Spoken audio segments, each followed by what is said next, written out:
Hey, so amazing. You see how they playing? Live wire, it's all about sports and entertainment.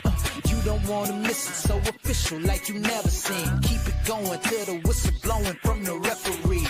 Everything from highlights and stats. You know that we gotta run it back, whether on the field or the court. You know that this is where it's at. Subscribe, no delaying. This is Live Wire, sports and entertainment. Let's go. Hey, what's good, everyone? Welcome to another edition of Live Wire Sports Media. This is your Freelance Friday edition. So, I got a little hot topic for y'all.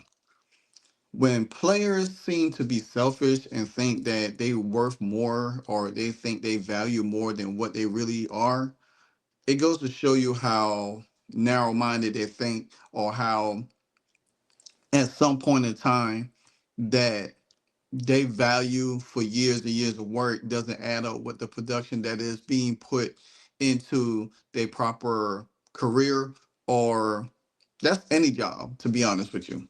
So if y'all understand what I'm talking about, well, the latest saga in the WNBA CBA where the players seemingly rejected a 4 times the amount of what they currently making. Yeah, they rejected it. Now, you would think that if you getting paid 4 times the amount that you currently making, to up to almost over $1 million, how much more money you want? Now, granted, none of these players in the W would be getting this kind of motion if it wasn't for Caitlin Clark, if it wasn't for some of the rookie class that came in, because we already see what it did last year. Attendance, ticket sales, gates, revenue, jerseys, everything. They want to take that because they feel like it's their motion, but it's not their motion. It's Caitlin Clark's motion. How many times did half of these teams got to play on TV because of Caitlin Clark in the Indiana Fever last year? How many times that they broke TV viewership records? How many times that they broke um attendance records on the road, gate sales records? And they feel like, oh well, we've been doing this for so long. But half of y'all players is garbage. I hate to say it, hate to be that blunt about it, but half of y'all garbage. You got Satu Sable out here running her mouth, trying to stomp with the big dogs, thinking that she's more valuable than what she has shown on the court. Mind you, this is a player that actually been injured last year. Just came back at some point last year. Then she opted out of her contract, wanted to be traded, didn't want to go back to Dallas and say, oh, I want to play somewhere with great facilities. Well, guess what? All of these places that's getting facilities, the Indiana Fever, um, New York Liberty, Connecticut Sun, the Chicago Sky. Guess what that comes down with? Taking money. The owners putting in money for these cities to have these nice facilities. So you think that you going to get paid more when you have half-ass product on the court? Nah. But before I even dive in a little bit more, let's play back what she said early this year. I think we can focus on our players in the union. We got a proposal from the league, which was honestly a slap in the face, and I think we really have to put an emphasis on the players that are in our league right now. But I love to see the league growing. I think, adding these teams in Philly and Detroit, like, that's how amazing is that the league can grow. But how cool would it also be to have like a little bit expansion on the rosters? Like, let's focus on the teams that have everything set up right now, and maybe focus on the teams also that find excuses continuously to lack investment into their players before we focus on adding more to the grain of people that can't really be sustained. Now, okay, you say investing more into the players. Okay, well, if you want to invest more in the players, then guess what you need to do? You need to play better on the court. You need to show that you know how to play basketball. You need to show that you can make a layup, that you know how to pass the ball, that you know how to make um a simple pull-up shot, uh, play defense without knocking the hell out of somebody. Also, show that all of this sabotage talk or lockout and all of this because y'all can't get what you want. Now, through this whole time, except for all the off season, you haven't hear Aneka Umake work speak on anything. You haven't had her say anything. But you had Breon Stewart, you had Nafisha Collar, and it always seemed like you have Satu Sabli. She should be the last person talking about anything. She should be the last person talking about anything. She can't even stay healthy. Everybody's riding on Caitlin Clark motion.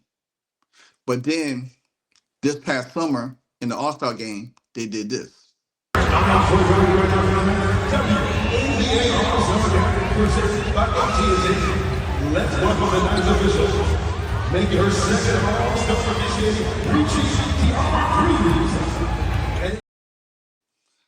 Pay us like you owe us.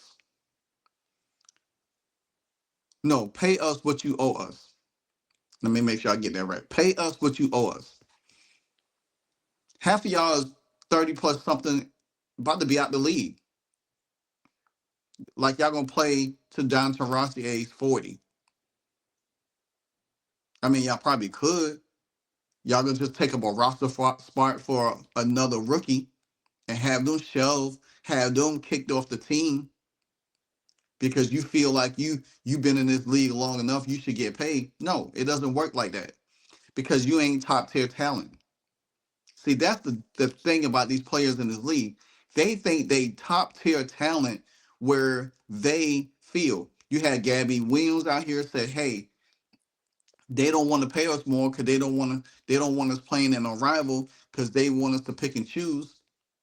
But guess what? That's a competitive league. That's a league that Nafisha Carr and Breonna Stewart came up with. They're trying to take talent away from the WNBA to put over there. But they don't even have enough money for themselves to pay. But you think that you're going to get paid from the WNBA and from a rival at the same time? No, that ain't about to happen. That ain't about to happen. Then y'all sit here, threaten a lockout. But guess what? If a lockout happened, just know that the WNBA has a contingency plan. See, everybody thinks that the WNBA is going to fold, the league is going to go under. No, it's not. It might take a hit, but it's not going to fold completely. They have a contingency plan in place if these players lock out. And I keep saying this, if the number one player doesn't lock out, it really don't mean shit. Now, Candace Parker alluded to this to Leah Boston because they do have a new podcast. And she told Leah Boston straight to her face, wrong message at the wrong time. And what it can bring about. So I think it was one of the best all-star games I won't say all-star games because the game, I'm going to be honest with you, Leah, it was awful. But what do you mean? The actual game? Are you kidding me? What you mean? What do I mean? The vibes were high. Leah, y'all, and hey, listen, I'm going to tell you, you don't have to say anything. So I'm going to preface, I'm going to be your vet. Don't say anything. But y'all cannot come out there with those shirts of pay us what you owe us. Or pay us what you owe us. And then do that in the All-Star game. Here's the thing, though. Here's the opportunity. No, here's the thing. No. Here's the thing. I'm gonna let you finish, and then I'm gonna go back. We come out every single night and we show why we deserve the money we deserve.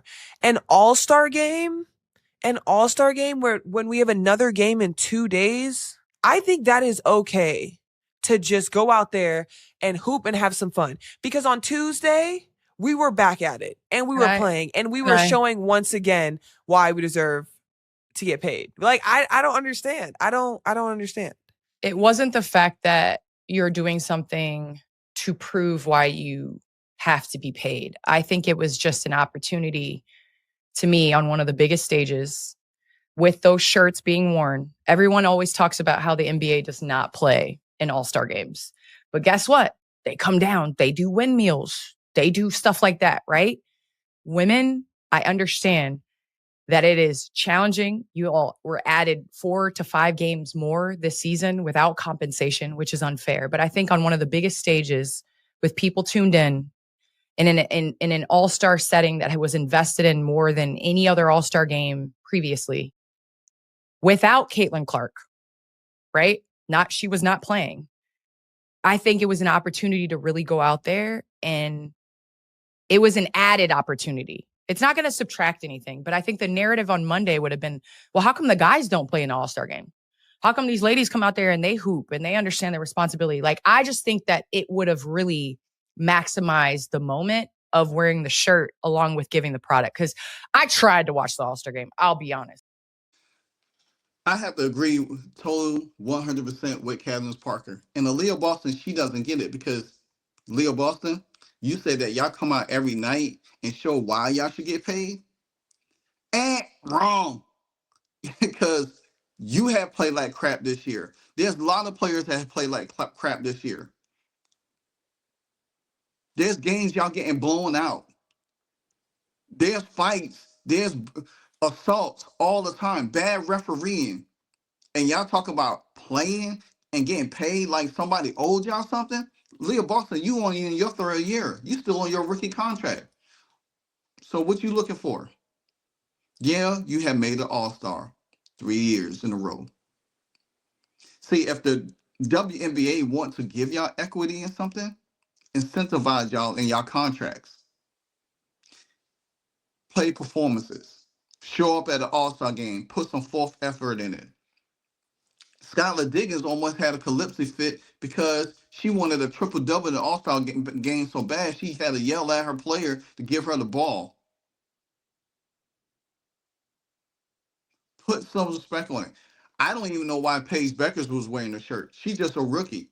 She ain't getting paid more. She on a rookie deal. The thing about it is, they gave y'all charter flights. They gave y'all new facilities. Y'all turned down 4 times the money that y'all making. And y'all sitting here like a house of cards where the WNBA is on the verge of declining in revenue. See, they can't give y'all equity because y'all haven't showed anything because the league has lost money every year. Now, in the next 5 years, the league probably will balance itself out. But it's not now because it's still trying to recover from the massive loss that y'all have put out there. And then y'all commissioner doesn't even help the situation.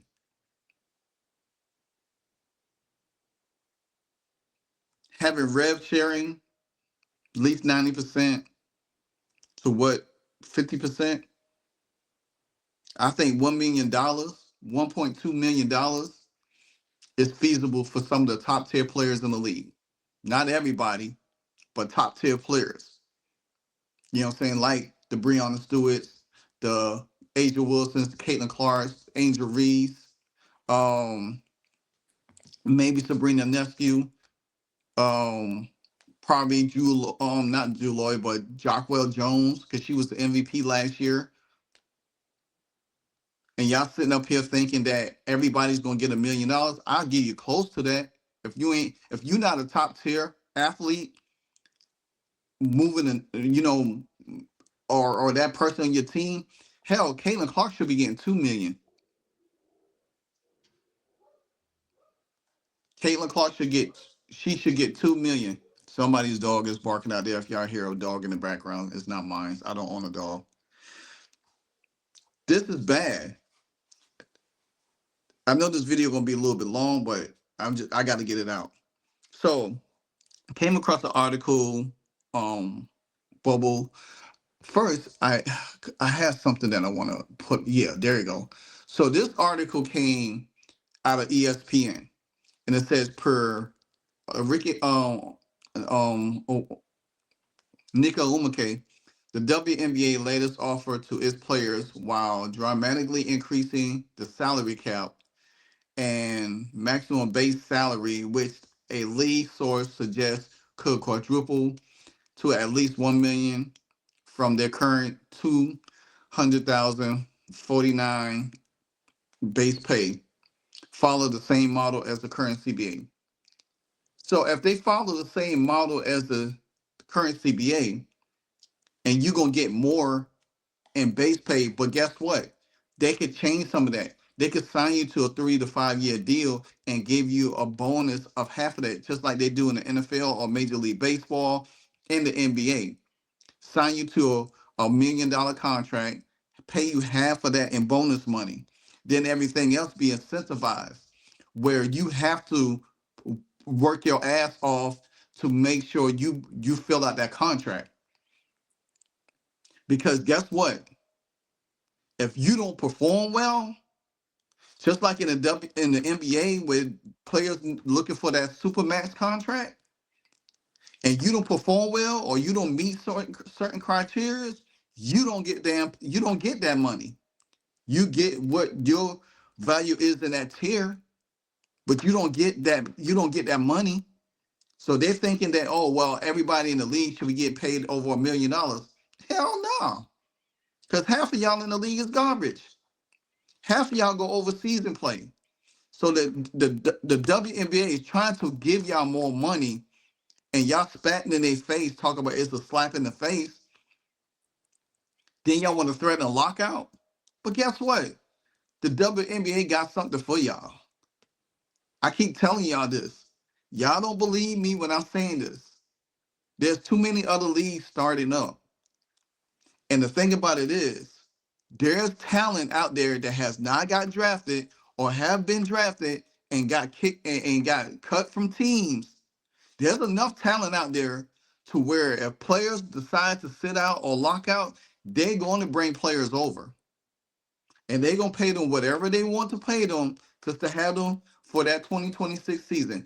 Don't be surprised that the 2026 season be a lockout and the WNBA have replacement players to carry that season on. And if Caitlin Clark does not lock out, it's going to be a slap in the face to the WNBA PA, because the fact of the matter is they banking on her to lock out. See, they don't care if Angel Reese lock out. They don't care if Cameron Brink lock out. The main person they waiting to see if they will lock out with them is going to be Caitlin Clark. And if Caitlin Clark does not lock out, everything that they work for is a failure. They already tried to cahoots and come up with that pay us like you owe us T-shirt at the All-Star game. See, they ain't had to do that because it was in Indianapolis, and guess what? Caitlin Clark had to wear it. Now, if Caitlin Clark was in another city in the All-Star game, I don't think she wears that shirt at all. I don't think she wears it. If you really paid attention to her wearing that shirt, she looks uncomfortable wearing that shirt. Go back and look, and y'all tell me in the chat or tell me in the comment section. Caitlin Clark looked uncomfortable wearing that shirt. At some point in time, the league is going to take a stand. They already got, you got to think about this too.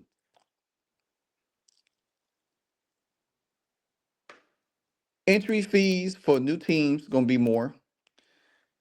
Relocation fees is going to be more. You already got a bunch of teams coming in. You already got a sale for the Connecticut Sun, and 3 investors are trying to get the team moved to either Houston, Hartford, or Boston. And you think that the league is going to invest more money into you when they already gave you a substantial offer and you kicked it in their face? People think that the WNBA is going to fold, but you got to think about this.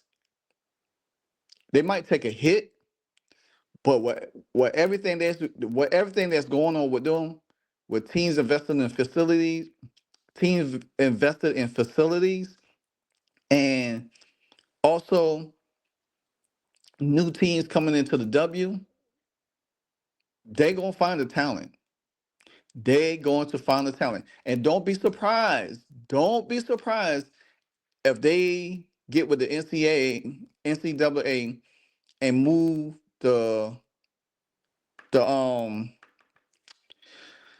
the age limit to 1 year, or one and done, or two and done, to have more talent come into the WNBA. See, the thing about it is the WNBA has the all guard problem. All of these new all guards need to be pushed out. This is the only way the WNBA is going to flourish and move higher. It's going to be very interesting to see what they do from this point. As the article states, continues to state in here, the 35-year-old was one of the most decorated players in the league. Talk about Nneka Umake. She was drafted number one. She has rookie of the year, played for the Sparks. Now she plays with her.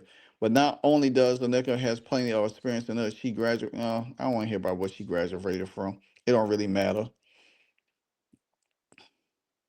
The league is offering more money temporarily. You know what I'm saying? And that's what I just wrote y'all. Just read to y'all. This is obviously a huge bump in pay, but it does not solve the core issue of the CBA and its structure. It's basically the same system that we exist in right now. She said, we proposing a system that includes revenue that will grow with the business. When you approach it from the perspective of these response to our proposal, yes, money is more. But ultimately, if you look at the growth of the business, the money relates to the percentage of everything, virtual staying the same. Players want the money to grow as the league grows. To offer this four times increase right now will create the exact same issue as if the WA stays at the current trajectory. Me personally, I have to disagree with that, because the fact of the matter is they're giving y'all more money, but you got to look at everything around there. They're giving y'all better facilities, which y'all cried about. Y'all cried about charter planes. Y'all got that. So what do you want? You're not gonna get, because jersey and ticket sales is it's a collective thing, which Caitlin Clark should be getting more because she's the one that's driving the sales and jersey sales. But it's a collective thing. They're not gonna give you revenue sharing. They're not gonna give you equity into the league. It doesn't happen that way. There is no player, unless you become part owner of your team. That's the only equity you get. There's nobody in no sports gets equity into a league. It doesn't happen that way. And for them to sit there and say, "Well, we want equity into the league, like part ownership in the league," no, they not. That shit is never going to happen. That's some delusional type craziness that these players have in their mind, thinking that they so good that they deserve all of this royalty. No, y'all been trash for 25 plus years, and all of a sudden Caitlin Clark comes and y'all figure like, oh, well, we want more money. Guess what? If Caitlin Clark or that rookie class never came out, y'all would have been y'all would not been talking about locking out, and y'all would have been took whatever deal the new CBA would have gave y'all and pushed forward. See, and that's why I say that at the end of the day, these players don't know what they're talking about, man. They just sit out here huffing and puffing, trying to poke their chests out like they some big bad wolf. And guess what? The league is going to drop a missile on them, and it's going to be bad for them, because they can, everybody can't play on rival. Everybody can't go to AAU or this new league with Cheryl Millerdoom starting up right now, and everybody can't go overseas. So your strategy is, oh, well, we're gonna lock out the league. The league is not gonna function. Guess again. If anybody has watched sports and see how when the league strikes and see what happens, they always have a contingency plan. The players, they ain't gonna fold one way or the other. The lockout, it's not gonna last long. I can tell you that. Because if the league find players that go into the league to these teams and play, and this league strides and it shows a better product than what we seeing right now on TV, and viewership becomes a little bit better, increased up, because right now viewership is down because you don't have Caitlin Elizabeth Clark playing, and you find replacement players that's more exciting and willing to play. And guess what? That's going to look at these players right here like, oh wow. And then they're going to say, well, you know what? Let's go back. We'll take the deal. Because they don't want to be outshined or outdone by replacement players. Something to think about, food for thought. Anyway, like I said, these players, they just hit a dead end with this deal. And I think this deal is not going to budge anymore. I don't think it's going to get. I think they get a 60-40, maybe a 70-30 deal out of it. I don't see them getting any more. I don't think it's going to be a 80-20 or 90-10. It's not going to be in there. It's going to be either between a 60-40 or 70-30 split. The league is not going to budge anymore. They're not going to move anymore for them. They're not going to give them any more money so they can sit here and try to strong arm the league. The league is going to move forward. They already got teams in place. They're doing everything possible. They're relocating. They're trying to find different cities to put a team in. And you think they're not going to be able to find talent? You're crazy. There's players that have not played would have loved to have the opportunity to play in the W because they get the chance. So like, comment, subscribe. Let me know what you think. Sorry, this video is a little bit long, but I had to get everything out because I sat on this last night and I didn't want to do it last night. I needed to do it today to get it off my chest. So until then, Livewire Sports, much love. Hey, so amazing. You see how they playing? Live wire, it's all about sports and entertainment. You don't want to miss it, so official like you never seen. Keep it going till the whistle blowing from the referee. Everything from highlights and stats. You know that we gotta run it back, whether on the field or the court. You know that this is where it's at. Subscribe, no delaying. This is Live Wire, sports and entertainment. Let's go.